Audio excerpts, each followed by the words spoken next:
study the life and work of Lee Kuan Yew, you're going to be flabbergasted.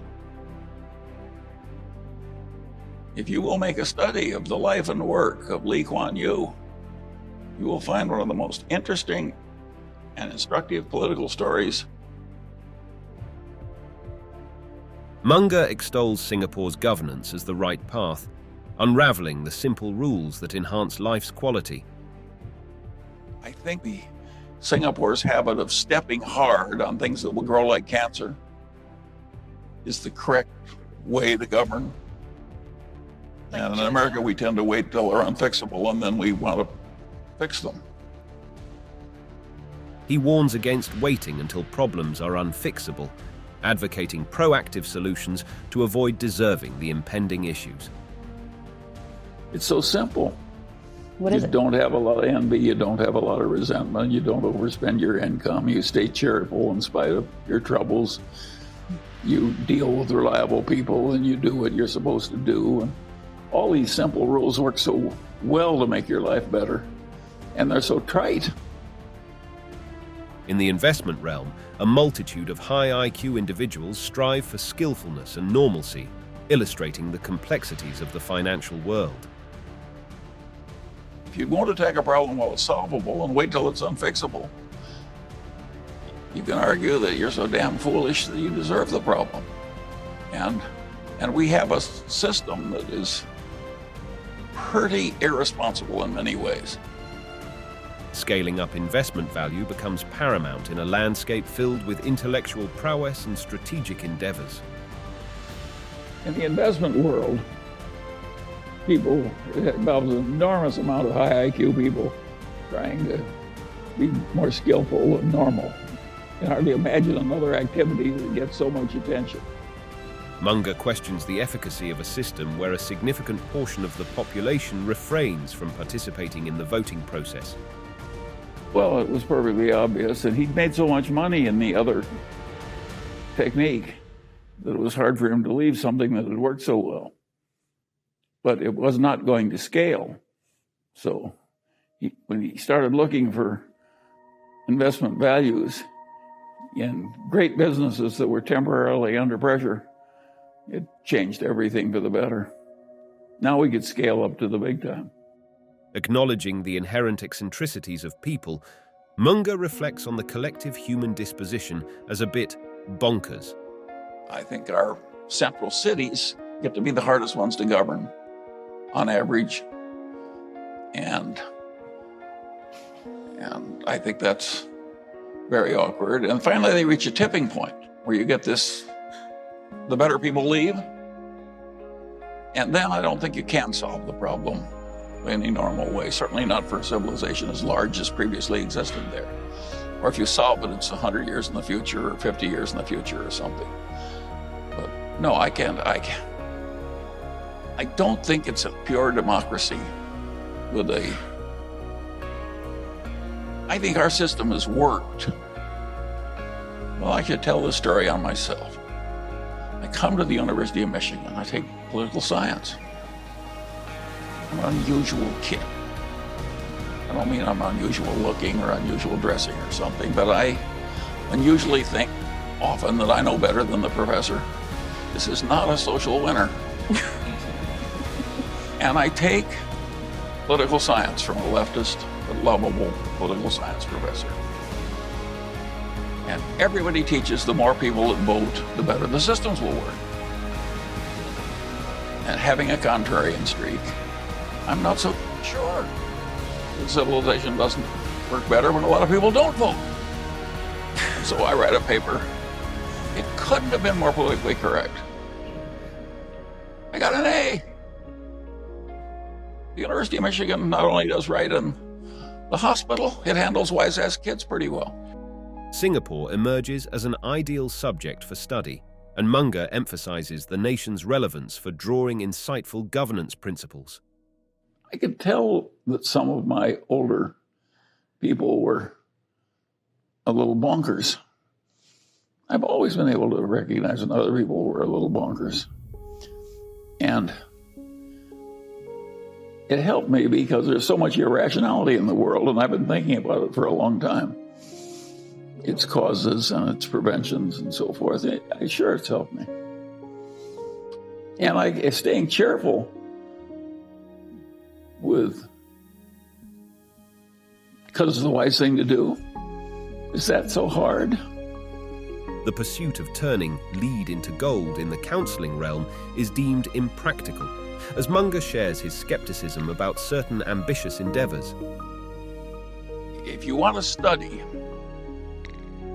you take Singapore. A terrible malaria problem. It's a swamp. He drains the swamps. He does not care if some little fish. No. He has a problem. He searches the world over for the right solution to the problem. He finds it in the United States.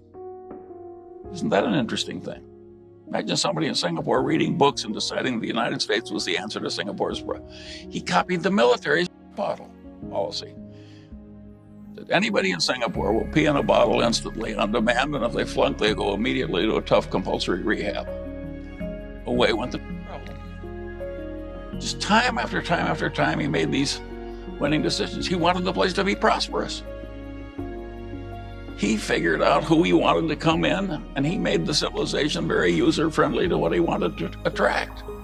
And it worked. Then, it's 70% Chinese and 30% Malay. And every Chinese thinks that the Chinese are superior to the Malays. And he thinks that's terribly counterproductive if anybody should ever say so. So he passes a law. You can't say if you're Chinese in Singapore, you think there's any superiority in the Chinese. I think that's a very sensible law for Singapore to have. But of course it has some infringement of free speech. Munger advocates learning from the life and work of Lee Kuan Yew, recognizing the profound applicability of such insights to one's personal journey. Years ago, one of our local investment counseling shops, a very big one, they were looking for a way to get an advantage over other investment counseling shops. And they reasoned as follows.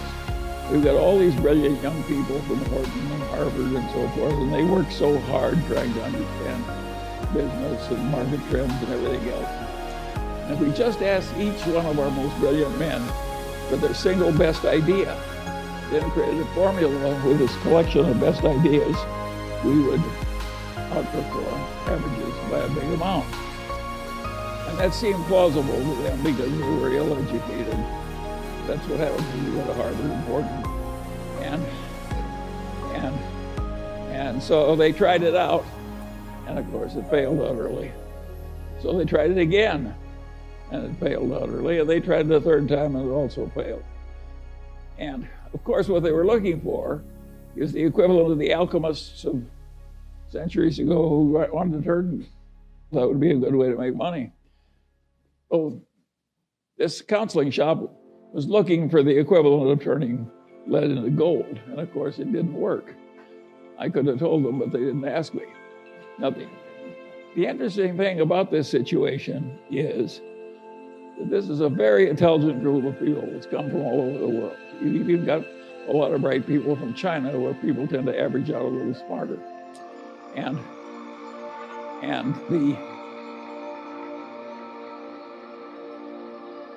the issue is very simple. It's a simple question. Why did that plausible idea fail? Unveiling the wisdom derived from the study of Lee Kuan Yew's legacy, Charlie Munger offers a valuable guide for navigating the complexities of life and work. But anyway, just time after time after time, he's done this thing. His approach to marriage was interesting. The average very successful man in the Asian culture marries an exceptionally good-looking woman who's somewhat dumber than he is. This is the system. Well, this guy was so smart that he was the second-ranked school student in his high school. And the student that was 1/10 of a percentage point higher was female. So he didn't follow the Asian rule of hiring the beautiful woman with the big, who's a little dumber than you are. He married this woman who was 1/10 of a point higher. And who is now the Prime Minister of Singapore? Their son. I mean, this is a very unusually successful man. It's a very unusually successful history.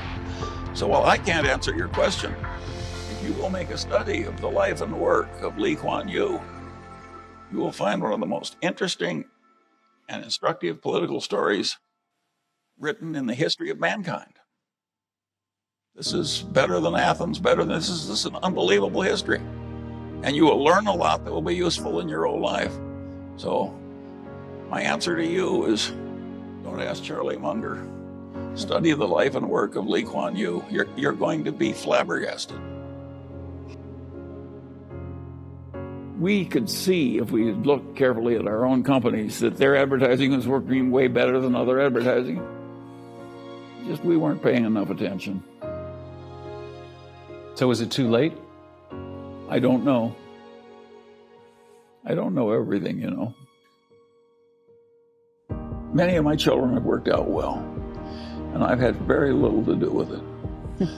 I think they come into the world to a certain extent pre-made, and you just sit there and watch. The shy baby is a shy adult. The booming, obnoxious, domineering baby is the booming, domineering, obnoxious adult. I have never found a way to fix that.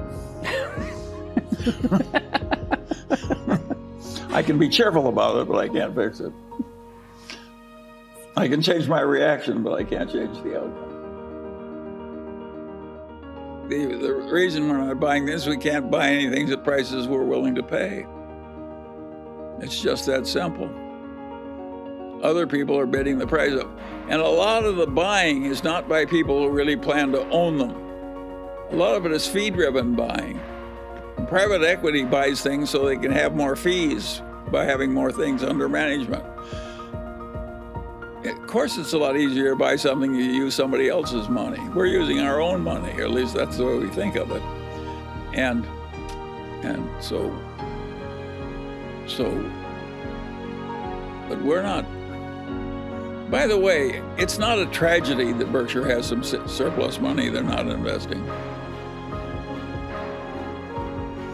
And you can argue that the little old Daily Journal, what a good thing it was we had $30 million extra coming in from a foreclosure boom, and that we invested it shrewdly. It gives us a lot of flexibility. And by the way, that piled up money helps us in wooing these governmental bodies we're selling the software to. We look more responsible with the extra wealth, and we are more responsible with the extra wealth. But if the shareholders who are worried about the future because it looks complicated and difficult and they're hazard, I want to say to them what my old torts professor said to me, Charlie. He'd say, Charlie, tell me what your problem is and I'll try and make it more difficult for you. And he did me a favor by treating me that way. And I'm just repeating his favor to you.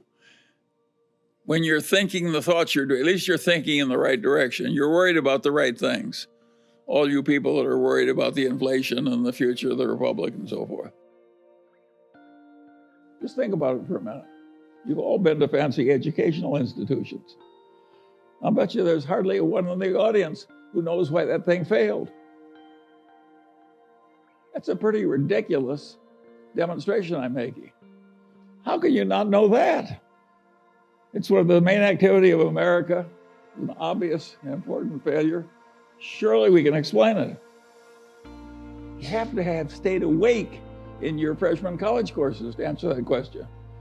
But if you ask that question at a Department of Finance, at a leading place, the professors wouldn't answer it right. Now I'm going to leave you that question because I want you perplexed. And I will go on to another issue. But that's one you should be able to answer. It shows how hard it is to be rational on something very simple. How hard it is, how many kind of crazy ideas people have and they don't work. You don't even know why they don't work, even though it's perfectly obvious if you've been properly educated. And by the way, my definition of being properly educated is being right when the professor is wrong. Anybody can spit back what the professor tells you. The trick is to know when he's right and when he's wrong. That's the properly educated person. And of course, they're frequently wrong, particularly in the soft sciences. In fact, if you look at a modern elite institution, it's fair to say that a lot of the faculty are a little crazy. It's so left-wing now in the humanities. And it's very peculiar. And that's another thing. Why should 90% of the college professors in the humanities be very left-wing? I leave that question for you, too.